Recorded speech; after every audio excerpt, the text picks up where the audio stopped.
So, have you ever filed a court claim for money you're owed, only to be met with, well, total silence? It's a seriously frustrating place to be. You've done everything by the book, but your case just feels like it's completely stuck.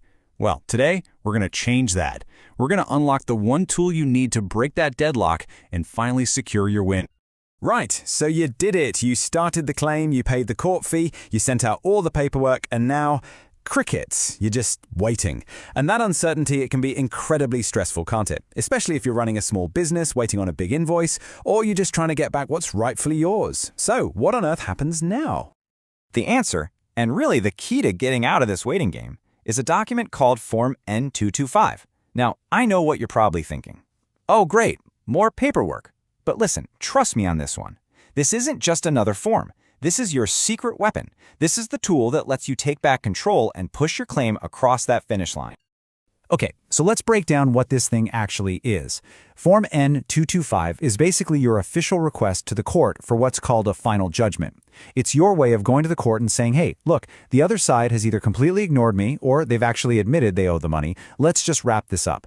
It's a super powerful way to get a legally binding county court judgment without ever having to go through a full-blown trial. Think of this form as giving you two main routes to get your judgment. The first path is called judgment by default. This is for when the person you're claiming against has just gone dark. No reply, no defense, absolutely nothing. The second path is judgment on admission. This is when they've actually sent a reply admitting, yep, I owe you the money. Form N225 is your ticket for both of these journeys. Let's dive into path one first, because honestly, this is the one you're probably going to see most often. The defendant has gone completely silent. Now, under the court's rules, their silence is basically treated as them admitting they owe you. So, in the simplest terms, you win the case because they didn't even bother to show up and fight. To make this super clear, let's follow a quick example. Let's talk about a company called Build Fast LT. They're owed £5,000 by another company, Component Co., for an unpaid bill. Build Fast did everything right. They filed the claim, served the papers, and then they waited. The deadline for Component Co. to respond is come and gone. Total radio silence. So what does BuildFast do? They grab Form N225 and go straight to Section A. And it's so simple, it's literally just two checkboxes. First, you tick the box to confirm the defendant hasn't responded. And second, and this part is absolutely critical, you tick to certify that you sent them the claim papers correctly in the first place.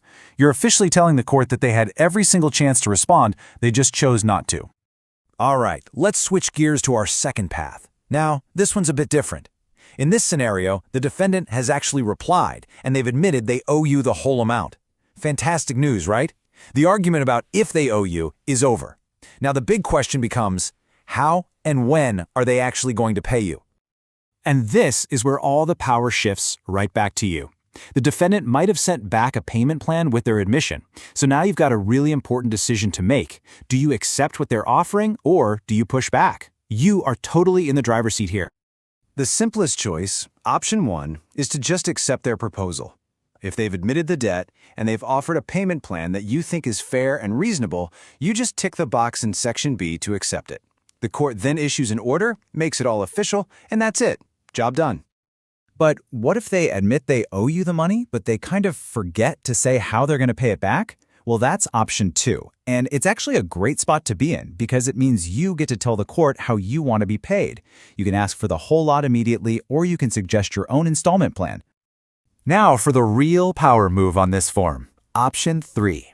What if their offer is just ridiculous? You know, they owe you $5,000 and they offer to pay you back 10 quid a month. You absolutely 100% do not have to accept that. You can object and ask a court officer to step in and decide what a fair payment plan actually looks like. Let's go back to our Build Fast example.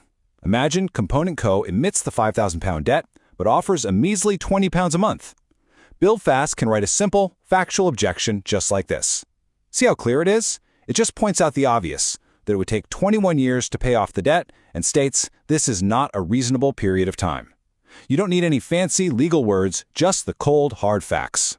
So whether the defendant was silent or they admitted the debt, you always need to fill out the money section of the form. And it's so important to get these numbers spot on. This is where you calculate the final official amount the court will order the defendant to pay you. Okay, so let's break down exactly what goes into that final number. First, you start with the original amount of your claim. Easy enough. Then, you add any interest that's built up since the day you started the claim. Don't forget to add back the court fee you had to pay to get this whole thing started, plus any fixed legal costs.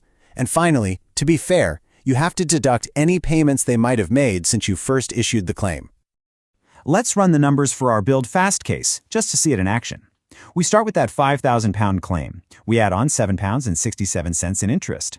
We add the $205 court fee they paid and £80 in legal costs. And there you have it. It all adds up to a final judgment of £5,292.67. Every single penny they're owed is accounted for. So let's bring this all home. Form N225 is the bridge. It takes you from that frustrating place of waiting and waiting to the much more powerful position of winning. It really is the key that unlocks your county court judgment and turns your claim from just a piece of paper into a legally enforceable debt. Here it is, your simple action plan. First, figure out your path. Are they silent or have they admitted the debt? Second, fill out the right part of the form. Section A for silence, Section B for an admission. Third, do the math carefully. Make sure you total up every penny. Fourth, and this is a real pro tip, if you have the defendant's date of birth, add it to the form. It's so important for enforcing the judgment later on. And finally, sign it, date it, and get it sent off to the court.